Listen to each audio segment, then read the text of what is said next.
धर्म प्रेमी सज्जनों, भक्तिमती माताओं तथा बहनों, आप सबों को भी मेरा कोटि कोटि सह नमन।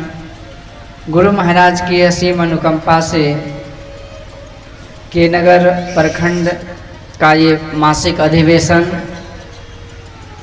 बड़ी धूमधाम के साथ 2 दिनों से हम लोग गुरु महाराज के चरण शरण में आश्रित होकर के ज्ञान गंगा में अवगाहन कर रहे हैं। आज 2 दिवसीय सत्संग का अंतिम सत्र है। अंत भला तो सब भला। हम लोगों ने बड़े सुंदर तरीके से पाठ को सुना और विद्वान वक्ता पूज्य बाबा गणों को सुना। देखिए, ये ज्ञान यज्ञ है। भगवान कृष्ण ने यज्ञों का विस्तार से वर्णन किए भगवद गीता में। कहते हैं, हे अर्जुन, बहुत सारे यज्ञ हैं। श्रेयान द्रव्य मयाद यज्ञाच ज्ञान यज्ञ परंतप। जितने भी यज्ञ हैं उन सारे यज्ञों से जो पुण्य मिलता है उससे अच्छे अच्छे लोकों में जाना होता है और वहाँ भी यही विषय सुख मिलता है। और फिर पुण्य छीन होने के बाद उन लोकों से फिर पतन होता है, तो ये जीव फिर से उसी 84 में आ जाते हैं। ये बाकी यज्ञों का परिणाम है। परंतु हे अर्जुन, बाकी यज्ञों से जहाँ लोकांतर अच्छे अच्छे लोकों में जाने का अवसर मिलता है, धन संपत्ति पुत्र संतान इत्यादि मकान दुकान ये सब मिलते हैं, वहीं जो ये ज्ञान यज्ञ है, हे अर्जुन, ये ज्ञान यज्ञ के माध्यम से साक्षात मुझ परमात्मा की प्राप्ति होती है। तो आप लोग इस ज्ञान यज्ञ में बैठे हुए हैं जिसके माध्यम से साक्षात ईश्वर परमात्मा की प्राप्ति होती है। बाकी चीज प्राप्त हो जाए, यदि ईश्वर परमात्मा की प्राप्ति नहीं हो तो सब कुछ पाकर के भी हम कंगाल रहते हैं। लेकिन यदि ईश्वर परमात्मा की प्राप्ति हो जाए तो कुछ नहीं मिलने के बाद भी हम मालो माल रहते हैं। राम नाम एक अंक है और साधन सब शून्य। अंक गए कछु हाथ नहीं, अंक रहे 10 गुण। ये परमात्मा ईश्वर क्या है? अंक के समान है। बाकी जो सांसारिक उपलब्धि है ये 0 है, लेकिन एक अंक के आगे 0 रखिए तो 10 हो जाता है, और 0 दीजिए 100 1000 बढ़ते चला जाएगा। लेकिन उस एक को काट दीजिए तो 0 रह जाता है। गुड फॉर नथिंग, किसी काम का नहीं। लेकिन वहीं एक जब पीछे रहता है तो ये 0 हीरो पर हीरो हो जाता है। तो यही एक अंक परमात्मा है, ईश्वर है, उसकी प्राप्ति इस ज्ञान यज्ञ के द्वारा होता है। और भगवान कहते हैं ये ज्ञान यज्ञ मेरा ही स्वरूप है। तो आप सबों ने इस ज्ञान यज्ञ में जो भी दान पुण्य दिए, किसी भी तरह से तन मन धन से सहयोग किए, तो आप लोग अक्षय पुण्य के भागी हैं। और देखिए, महाराज युधिष्ठिर राजसी यज्ञ कर रहे थे तो भगवान कृष्ण ने उस यज्ञ में व्यवस्थापक मैनेजमेंट का काम किए, व्यवस्था का। सबों को काम दिए। उसमें दुर्योधन को काम दिया धन बांटने का, तिजोरी का खजाना का चाबी दिया। किसी ने कहा ये तो महादुष्ट है, ये तो लुटा पटा देगा। तो भगवान कहते हैं अच्छा होगा, ये जितना लुटाएगा धन में उतनी तरक्की होगी। तुलसी पंछी के पिए घाटे न सरिता नीर, दान दिए धन ना घटे जौ सहाय रघुवीर। एक बार ताली बजाई। आप लोगों ने दान पुण्य दिए हैं।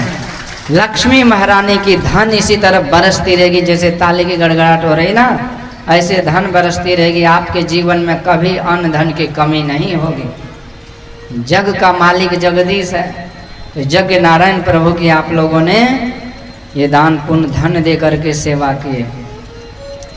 तो भगवान कृष्ण जब यज्ञ के लिए सब व्यवस्था किए तो दुर्योधन को दे दिए, और इसके बाद सबको सब काम दिए।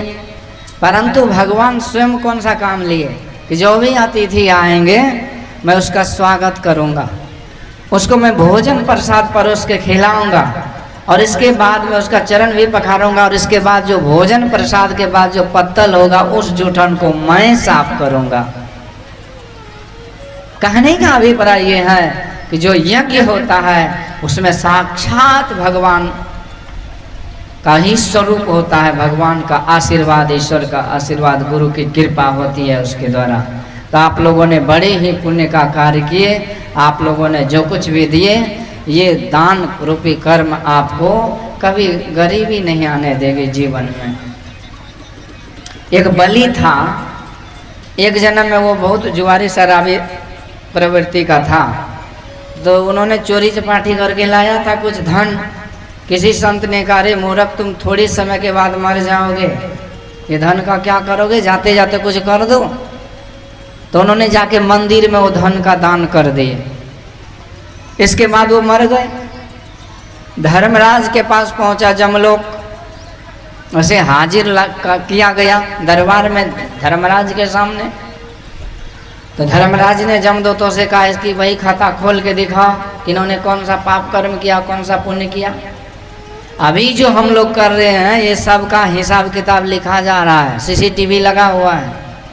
राम झरोखे बैठ कर सबका मजरा ले, जाकी जैसी चाकरी वैसी ही फल दे। वो हिसाब किताब लिखा जा रहा है। आज धर्मराज के सामने खोला गया। तो जमदूत पढ़ते हुए कहते, महाराज, इस नराधम, इस पापी ने तो इतना पाप कर्म किया है कि हजारों लाखों वर्षों तक पाप कर्म के फल भोगने से, इसको नरक भोगने से फुर्सत नहीं मिलेगा। तो धर्मराज कहते हैं, ऐसा नहीं हो सकता। कोई आदमी 100% पापी हो और कोई 100% पुण्यात्मा हो, यह संभव नहीं है। कुछ न कुछ पापात्मा में भी पुण्य होता है, पुण्यात्मा में भी पाप होता है। देखो बढ़िया से। तो देखा तो एक कोने में लिखा था कि मरते मरते इन्होंने कुछ दान दिया है मंदिर में। तो धर्मराज कहते हैं, इसका फल तो इसे एक मुहूर्त के लिए स्वर्ग का राजा बनाएगा। तो उस पापी से पूछा, बोल, तो पहले सुख का फल भोगना चाहता है, ये पुण्य का फल सुख अथवा पाप का फल दुख।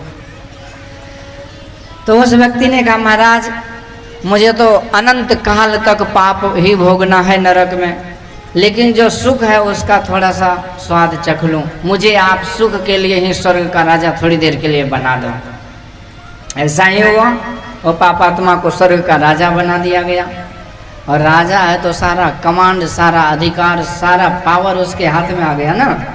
तो उन्होंने स्वर्ग में जो कुबेर था वित्त मंत्री, उसको आदेश दिया, जितना धन संपत्ति है सब याचकों को, गरीबों के बीच में लुटा दिया जाए। देखते देखते जब तक उसका समय पूरा हुआ, स्वर्ग का आधा संपत्ति खाली कर दिया। फिर जमदूत आके नरक वहां धर्मराज के पास कहते, महाराज, धर्मराज कहते, देखो अब हिसाब किताब और इसको भेजो नरक। पर जैसे हिसाब किताब देखने लगा तो जमदूत चक्कर खा गए। कहते, महाराज, अब इसको नरक कहाँ से भेजेंगे? क्यों? अरे महाराज, इन्होंने थोड़ी देर में स्वर्ग का हाथ क्या लगा इसको, स्वर्ग की गद्दी, और इन्होंने इतना धन संपत्ति दान पुण्य में लुटा दिया। महाराज, उस दान का पुण्य इतना इसके पास जमा हो गया कि हजारों लाखों वर्षों तक ये स्वर्ग के सुख भोगते भोगते कभी अंत ही नहीं होगा। ये नरक कहाँ से जाएगा? श्री सद्गुरु। तो ये होता है पुण्य का फल। तो आप लोगों ने जो कुछ भी दिए इसे आप थोड़ा मत समझे। बहुत आप लोगों ने सराहनीय कार्य किए और गुरु की सर्वोपरि सेवा किए कि गुरु महाराज के सत्संग प्रचार में जो किसी भी तरह से सहयोग करते हैं, गुरु महाराज का अनंत अनंत आशीर्वाद मिलता है उसको। तो वही व्यक्ति, वो जो पापात्मा था, वो अगले जन्म में राजा बलि बना था। तो दानवों का राजा था, लेकिन उसका अधिकार स्वर्ग पर भी हो गया था। और साक्षात भगवान श्री हरि नारायण 52 भगवान बन के आए। और पहले तो 3 पग भूमि मांगने का बहाना बनाया। तो बलि ने कहा, ले लो। लेन देन की बात हो रही थी। दूर में शुक्राचार्य टुकुर टुकुर देख रहा था कि ये क्या हो रहा है। ध्यान लगा के देखा, पहचान गए, ये 52-53 नहीं है, तो साक्षात विष्णु भगवान है। दौड़ के आया, बोला, बलि, ये चेलाराम क्या कर रहे हो? कहते, गुरुजी कुछ नहीं, थोड़ा सा लेन देन का की बात हो रही है। ये कौन है? कहते, ये 52 है। शुक्राचार्य कहते, ना ना ना ना, न ये 52 है न 53। ये 555 ये छलिया विष्णु भगवान है। लूट लेगा, कंगाल बना देगा, सड़क छाप बना देगा, कहीं का नहीं छोड़ेगा। इसके चक्कर में मत पड़ो, इसे भगा दो। बलि कहते मैंने वचन दे दिया।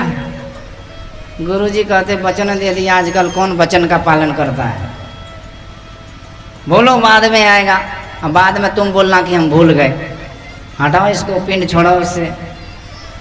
बलि कहते नहीं गुरुजी, हम भी आपके चेला हैं, हम भी कभी झूठ नहीं बोलते हैं, हम वचन दिए तो इसे जरूर देंगे। गुरुजी गुस्सा करके भाग गए। बाद में भगवान कहते बलि देना हो तो दो, नहीं तो अपन राम भी चले। बलि कहते सरकार आप भी ले ही लो गुरु महाराज, तो गड़बड़ हो ही गई है। जैसे संकल्प हुआ तो उस 52 अंगुल के रूप में जो भगवान थे, छोटे से रूप में, संकल्प के साथ ही विराट रूप धारण किए। और जब एक पग ऊपर उठाए तो ऊपर के 7 लोक को नाप लिए। और फिर दूसरा पग नीचे गया तो नीचे के 7 लोक को नाप लिए। अतल वितल सुतल तलातल महातल रसातल पताल, ऊपर भू भुआ स्व महा तब जन सतलोक पहुंच गए। अब भगवान कहते बलि बोलक तीसरा पैर कहाँ रखें? बलि भी होशियार था। कहते तुम बताओ महाराज कि दान बड़ा होता है कि दान नहीं? भगवान कहते बड़ा तो दान ही होता है, जैसे आप लोग बड़े हैं, इसलिए जमींदार बन के जमीन पे बैठे हैं, हम लोग चौकीदार बन के चौकी पर। तो आप लोग बड़े हैं ना? हाँ, तो दानी बड़ा होता है। तो बलि कहते सरकार जब दानी बड़ा होता है तो दानी तुम्हारे सामने खड़ा है, इसके माथे पर ही चरण रख दो। तो भगवान ने तीसरा पग राजा बलि के माथे पर रख करके उसको अनंत भक्ति का वरदान दिया। और इसके बाद राजा बलि ने भी कहा महाराज यदि तुम वरदान ही देना चाहते हो तो एक वरदान और दो कि तुम मेरा सिपाही बन जाओ। तो भगवान सिपाही बन के सुतल लोक में थे, भगवान सुतल लोक प्रदान किए थे राजा बलि को। और बाद में नारद जी महाराज के कहने से लक्ष्मी मैया बहन बनकर आई और राजा बलि को राखी बांधी। बलि कहते हैं बहन तुम्हारा भाई भी किसी से कम नहीं, तुम जो चाहोगी वही मिलेगा, बोलो क्या चाहिए इस रक्षाबंधन के शुभ अवसर पर। तो लक्ष्मी मैया कहती है भैया तुम्हारी कृपा से मुझे भी कोई चीज़ की कमी नहीं है, फल फूल रही हूँ, सब कुछ चकाचक है, लेकिन यदि तुम कुछ देना ही चाहते हो तो इस सिपाही को जो गेट पर रख रखे हो खड़े करके, तो तुम इसे ही हमारे साथ लगा दो। अब राजा बलि को आश्चर्य लगा, ये मेरी भोली भाली ये बहन कहाँ से आ गई, देखने में तो साधारण लग रही है। तो राजा बलि ने कहा बहन थोड़ा सा ये घूंघट हटा के दिखाना कि तुम्हारा शकल सूरत कैसा है। और जैसे लक्ष्मी माँ घूंघट हटाती है तो राजा बलि के पैर तले की धरती खिसक गई। हे भगवान ये तो वही है, उसी की घरवाली है। कहते तुम भी किसी से कम नहीं हो। वो छलिया विष्णु भगवान बौना बन के आया और हमसे 3 लोग ठग लिया, और तुम भी उसकी घरवाली बहन बन के आई और उसी लक्ष्मीपति को मांग रही हो, तो ठीक है। जब लक्ष्मीपति मेरे पास भिखारी बनकर आया तो मैंने 3 लोक का संपदा उसे दिया। जब लक्ष्मी महारानी मांगने आई तो उसके हाथ में मैंने लक्ष्मीपति को दे दिया।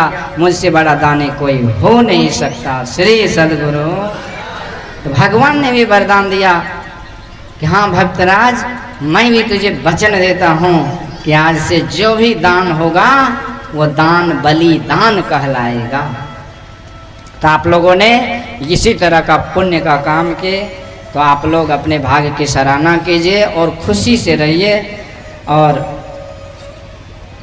संतुष्टि मन में होना चाहिए कि मैंने जो कुछ भी किया उसका अच्छा परिणाम होता है। इस ज्ञान यज्ञ में जो भी किसी तरह से दान पुण्य किए, गुरु महाराज उसके जीवन को निश्चित रूप से मंगलमय रखेंगे। आइए हम लोग थोड़ा सा प्रकाश इस पाठ पर डालें।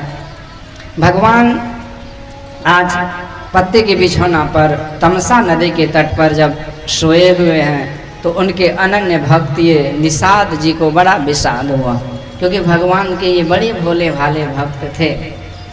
इन्होंने केकई माँ को कोसने लगा कि केकई ने अच्छा नहीं किया। केकई नंदिनी मंदमती कठिन कुटिल पन किन जेहि रघुनंदन जानकी सुख अवसर दुख दिन। जो हमारे प्रभु राजा बनने वाले थे उसके कई ने इसे इस तरह से कर दिया, अच्छा नहीं किया। तब यहाँ पर लक्ष्मण जी कौन है? शेषावतार। लक्ष्मण जी कौन है? बैराग के रूप हैं। लक्ष्मण जी कौन है? जिसका लक्ष्य में मन लगा हुआ है अथवा जिसके संपूर्ण लक्षण शुभ है, जो संपूर्ण सद्गुण लक्षण से युक्त है, ऐसे लक्ष्मण जी। लक्ष्मण जी आज क्या बोलते हैं? इस निषाद जी जो विषाद में पड़े थे उसको माध्यम बना करके ज्ञान वैराग्य भक्ति की चर्चा की है। सुबह में भी यही पाठ हुआ, तरीका अलग है। माता बहन को एक ही सब्जी हम लोग देते हैं और उसी का कितना वैरायटी वो तैयार करती हैं। चावल, आटा, गेहूँ, आलू, टमाटर, यही है, मिर्च मसाला और क्या, लेकिन कई वैरायटी।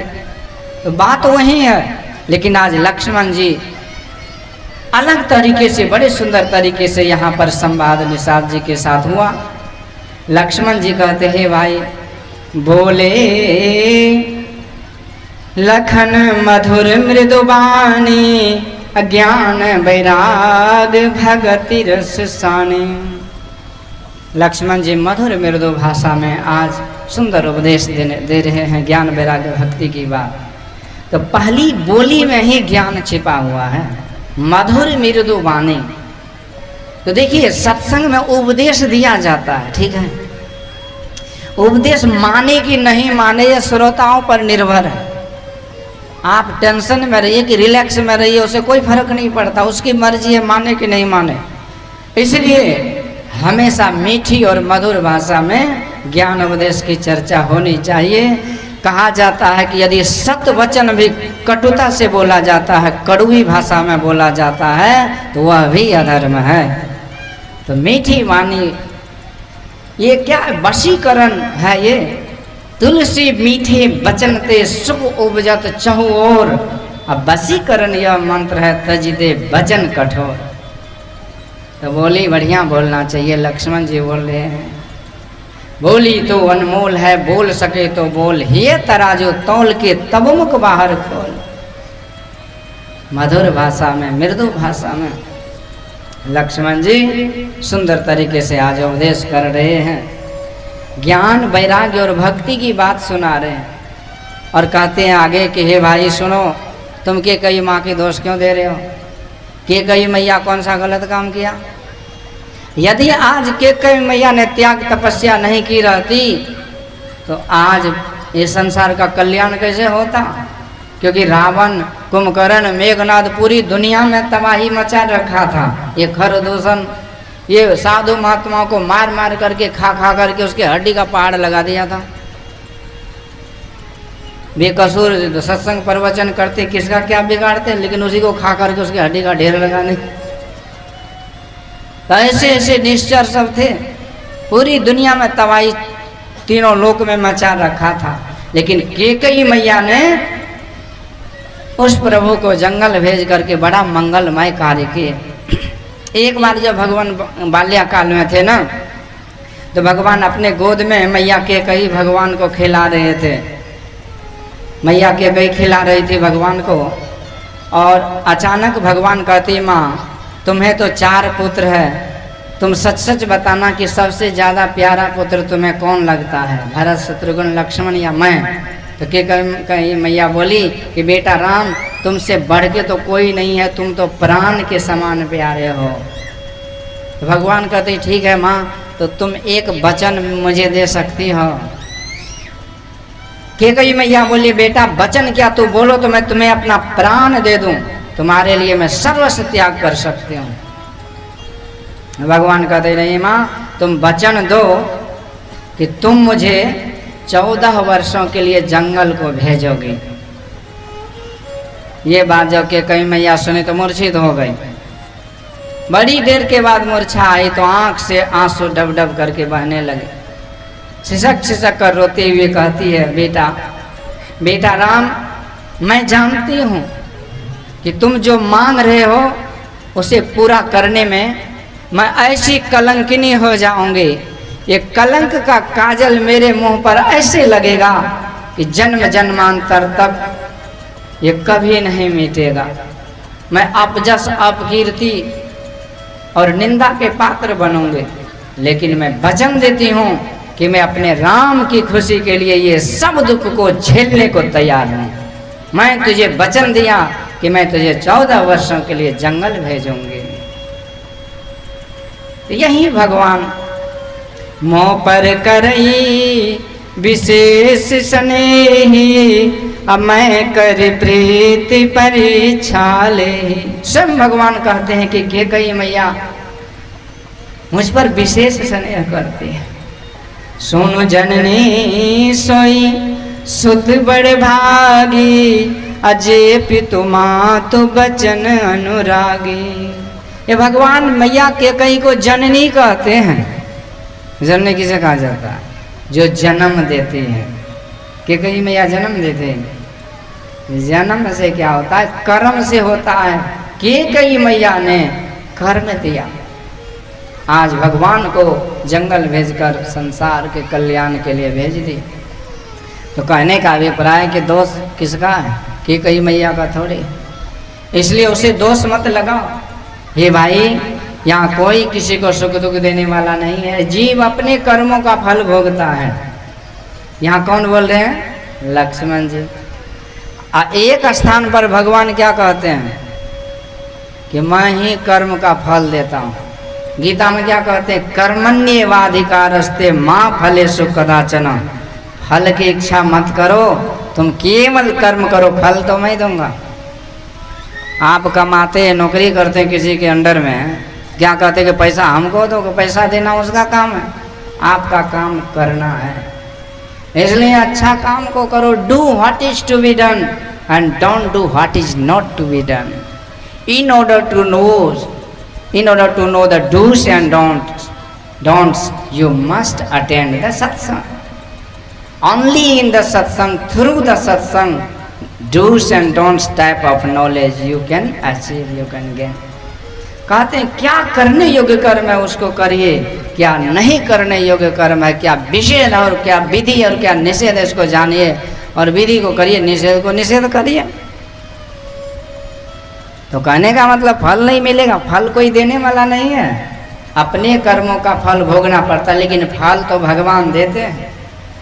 भगवान कहते हैं करई मोह बस नर अगनाना, स्वार्थ रत पर लोक नसाना, तिनकर काल रूप में भराता, अशुभ और अशुभ कर्म फल दाता। ये भाई जो मोह के बस में आकर के नाना प्रकार के पाप कर्मों को करता है ना, तो उसके लिए मैं केवल भगवान नहीं रह जाता हूँ, उसके लिए मैं काल रूप होकर के और उसे मैं कठोर से कठोरतम दंड देता हूँ। इसीलिए भगवान की भक्ति करें, लेकिन कर्म को समझकर अच्छा कर्म करें। एक बार एक विदेशी आया, इसी तरह जैसे दुर्गा माँ की पूजा आने वाली है ना, अभी देखिएगा दुर्गा माँ के भक्त बहुत प्रकट हो जाएंगे। अरे बड़का बड़का एकदम भूखे सूखे मुंह ऐसे भाप देते हैं, हटा के तरफ खाना पीना सब छोड़ देते हैं, जय दुर्गे जय दुर्गे जय दुर्गे। लगता है कि बड़का एकदम उखड़ के आ गया बड़का भगत। 9 दिन तक एकदम बड़का एकदम जय माँ दुर्गे जय माँ दुर्गे। आज जैसे 9 दिन पूरा होता है तो लाओ मुर्गे लाओ मुर्गे, तो पहले जय दुर्गे बाद में लाओ मुर्गे। तो मुर्गा किसने बनाया? मुर्गा किसने बनाया? पंडित जी को बुलाते हैं पूजा पाठ कराने, सब पढ़े लिखे MA BA PhD बड़ी बड़ी डिग्री डिप्लोमा लेते, लेकिन इतना अकल नहीं कि पूजा कैसे करनी चाहिए। तुम पढ़े किस लिए थे? तो आध्यात्मिक लाइन में तो हम लोग अभी भी अंगूठा छाप है तभी भी से, तो कौन सा प्रोग्रेस हुआ? Where there is the end of physical knowledge, worldly knowledge, that is the beginning point of spiritual knowledge. जहाँ ये भौतिक ज्ञान का अंत होता है, वहीं से आध्यात्मिक ज्ञान का शुरुआत होता है। पंडित जी को लाए पूजा कराने, पंडित जी पर मंत्र मारते हैं, या देवी सर्वभूतेषु मातृरूपेण संस्थिता नमस्तस्यै नमस्तस्यै नमस्तस्यै नमो नमः। क्या हुआ अर्थ? जाने भगवान।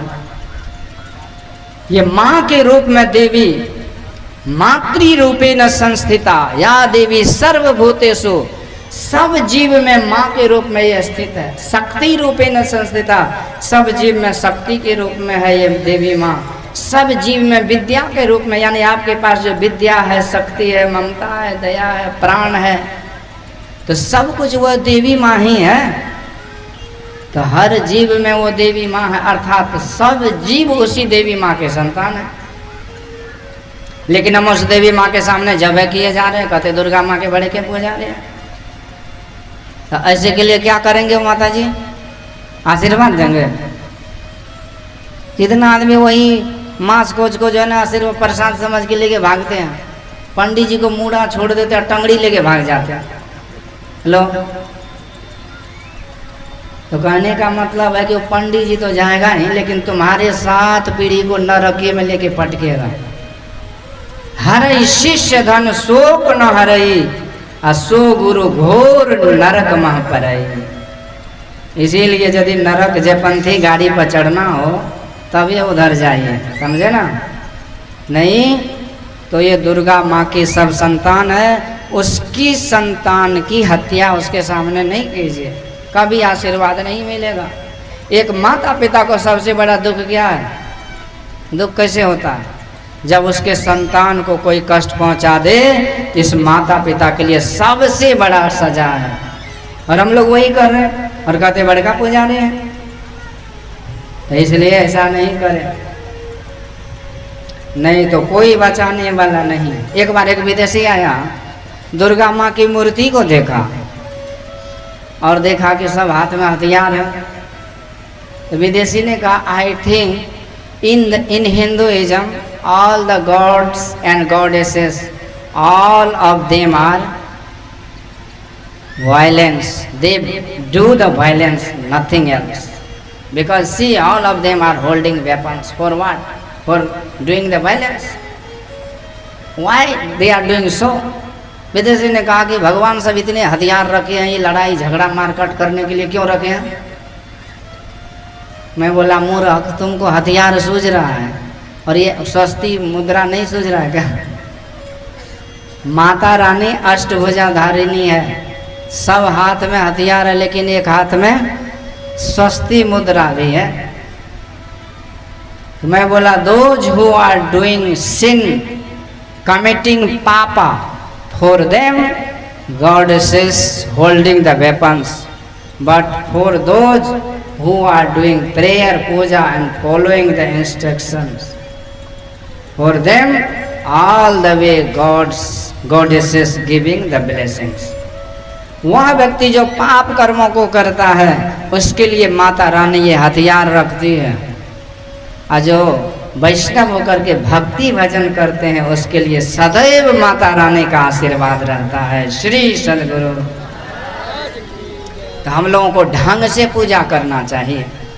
करने का अभिप्राय है कि पाप से बचें, नहीं तो माता रानी तो अभी चुप है, लेकिन जिस दिन माता जी को गुस्सा आएगी ना तो उसको हथियार खोजने की जरूरत नहीं है। इधर लड़ाई झगड़ा होता तो हम लोग इधर उधर खोजते ना, लाठी पुल्टी किधर है, लेकिन माता रानी को क्या खोजना? सब हथियार, गड़सा फरसा तलवार बर्जी तो हाथे में। इतना टुकड़ी करेगा ना कि गिनना मुश्किल हो जाएगा। इसलिए छागर पाठी का कोबला छोड़ दीजिए, मिठाई मेवा मिष्ठान, हाँ, भंडारा कीजिए, कपड़ा लता दान पुण्य कीजिए, सब कीजिए, फालतू का। एक बार जड़ भरत जी महाराज भ्रमण कर रहे थे और दूर में ही भील लोग थे, भील होता है ना, तो उसका जो मालिक था वो माता जी का भक्त था, दुर्गा माँ का, काली माँ का। तो उन्होंने कबूला किया कि हे माता राम, हमको जब बेटा हो जाएगा ना तो मैं जो है ना नरबली चढ़ाऊंगा। जैसे आप लोग कबूला करते हैं ना कि एक जोड़ी पठवा चढ़े हुए, तो हे काली मैयो, हमरा जब पोता है तो ना तो एक जोड़ी पठवा चढ़े हुए। लगता पठवा उसका नाना बना दिए, पठवा चढ़े हुए, जो मन हो जाता है बोल देते हैं। कुछ कबूला कर देंगे। एक जगह मैं कथा कर रहा था, एक माता जी वहाँ बैठी थी, और जोर जोर से चिल्लाते हुए कहती है कि हे भगवान, हे गुरु महाराज, हमरा जब पता है तो ना तो ऐ बाबा के कपाड़ पर नारियल फोड़ब। हम जो सुने हमरा तो दम सूख गया। कहीं बुढ़िया ये घुमा करके नारियल जब फेंक दिए तो हमारा कपाड़ तो 2 टुक हो जाएगा। मैं उनको पूछा कि हमार कपाड़ सिला लोढ़ी छिए, तू नारियल फोड़बी? तो बोली नहीं है तो देखबै। तो जो मन सो बोल दिए, कबूला कर दी। यही हुआ, ये भील ने कबूला किया, बेटा होगा तो नरबली, आ संजोग हुआ कि हो गया, तो कबूला से हो गया। एक आदमी बोलते हाँ, तो कबूला से जब हो जाएगा तो बिना संतान का कोई माता बांझिन रहेंगे? हजारों ऐसी है। कबूला पाती से नहीं होता, होना था हो गया। यदि होना होगा तो अड़हुल का फूल चढ़ाइएगा, 1 दर्जन पोते होगा, और नहीं होना होगा तो 1 टलारी पटुआ चढ़ाइएगा, कुछ होना होगा। नरबली बेटा हो गया, नरबली के खोज में भीलों को भेजा तो उन्होंने कोई सीधा साधा आदमी मिला नहीं, जड़ भरत जी को पकड़ लिए कि चलो। वो आया, पहले जड़ भरत जी को हलवा पूड़ी रसगुल्ला रसमलाई गुल जामुन टिकरी जलेबी खूब खिलाए। भरत जी एकदम घींच करके खा लिए, पेट तो एकदम फूल के फूकना हो गया। अरे पेट पर हाथ फेर रहे हैं, सीताराम सीताराम। इसके बाद भरत जी को चनन टीका लगाए, नहलाए धुलाए, नया नया कपड़ा पहनाए। भरत जी एकदम चकाचक दिख रहे हैं। इसके बाद एक भील ने पकड़ के भरत जी को माँ काली के सामने लाया, बोला गर्दन झुकाओ। तो सोचा कि माता जी है तो प्रणाम करने में क्या झुकाए। अब इस समय भील के सरदार ने वो चमचमाता हुआ तलवार मियान से निकाला। और भरत जी देखा, कहते भैया ये तलवार किस लिए? तो भील ने कहा वो जो हलवा पूड़ी खाया था वो फ्री का था क्या? अब तुम्हारा हलाल होगा। भरत जी का तो दम सूख गया। हे भगवान, ये सांसारिक लोग बड़े स्वार्थी होते हैं, पहले तो खूब खिलाते हैं, बाद में उसी को खा जाते हैं। देखते हैं आपके घर में रोटी होगा तो दाल नहीं, दाल होगा तो सब्जी नहीं, लेकिन बकरियां सबको एकदम हरी हरी रोज मिलता है। लेकिन जिस दिन दमाद आता है मौसेरा फुफेरा, उस दिन उसी का हलाल। आदमी ऐसा उल्टा खोपड़ी का है ना, एक आदमी सबको लेके डूब जाता है। एक आदमी बोला कि बाबा हमारा पूरे परिवार में वैष्णव था, फिर तो एगो हमारा दामाद साहब आया और सबको साकट बना दी। मैं बोला कि तुम सब अकल के अंधे हो, एक आदमी आकर के सबको पकड़ के कुआं में गिरा दिया, होश ही नहीं रहा। नहीं होता। भरत जी सोचते हैं चलो मैं तो माता रानी के सामने हूँ, अब ये जो करे सर झुका दी। परंतु आज मैया काली को लगा कि ये अज्ञानी जीव पूजा के नाम पर कितने बेजुबान निर्दोष जीवों को मारे जा रहा था, लेकिन आज एक ब्रह्म ज्ञानी संत की हत्या कर रहा है। यदि ऐसा हुआ तो अनर्थ हो जाएगा, मेरी पूजा नहीं होगी और ये मैं नहीं सह सकती, इसलिए आज मैं जरूर मजा चखाऊंगी। जैसे भील के सरदार ने तलवार प्रहार करना चाहा, उसी समय काली मां मूर्ति फाड़ कर प्रकट हो गई, तलवार छीन ली और सारे भीलों को काट कूट करके अंतर ध्यान हो गई। श्री सद्गुरु। बुझला जजमान?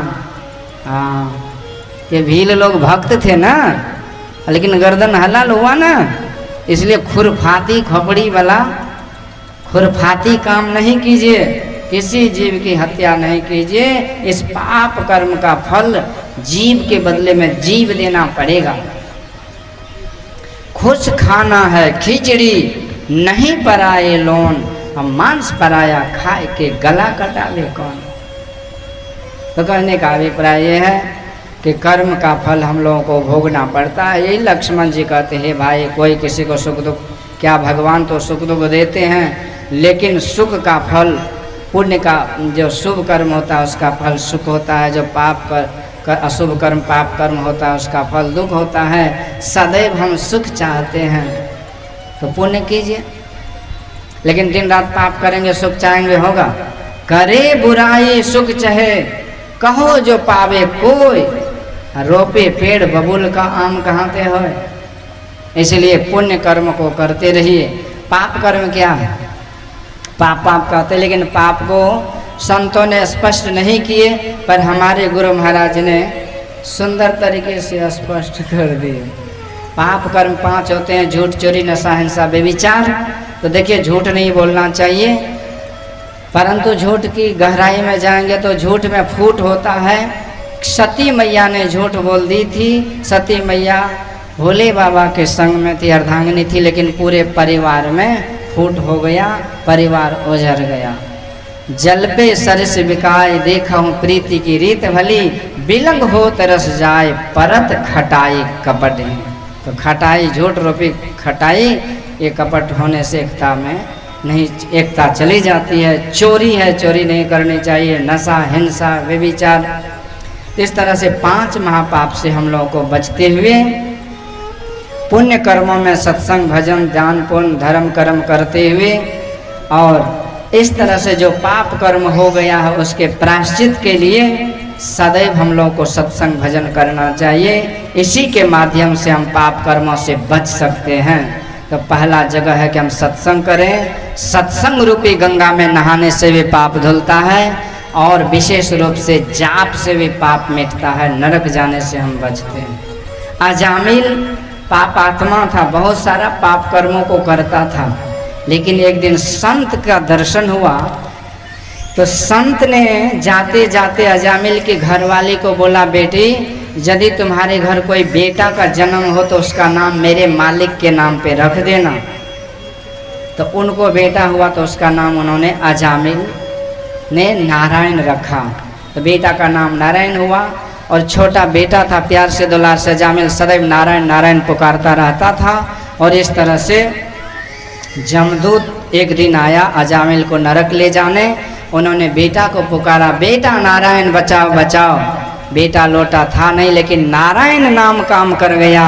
जमलोक ले जाने के लिए जमदूत आया, लेकिन नारायण कहने से भगवान के दूत आकर के जमदूत को भगा दिए, और इस तरह से उसे सांत्वना दिए कि तुम इसी तरह भगवान नाम का उच्चारण करो, तुम नरक जाने से बच जाओगे। तो तब से अजामिल को विश्वास हुआ भगवान के नाम में, और उन्होंने जप ध्यान करते करते अंत में गंगा द्वार मुपे आया सर्वानुबंध विमुक्त है। तो उन्होंने जप करते करते सारे पाप को साफ करके भगवान के पद के अधिकारी हुए। इस तरह से जाप करें, उससे भी पाप मिटेगा। और इसके बाद ध्यान है, गुरु रूप के ध्यान से भी पाप मिटता है। और इसके बाद अंदर में जो 10वें द्वार में प्रवेश करके जब हम इस कर्म मंडल से बाहर जाते हैं, ये पुण्य पाप सबसे छूट जाते हैं और सदा सदा के लिए मुक्त हो जाते हैं।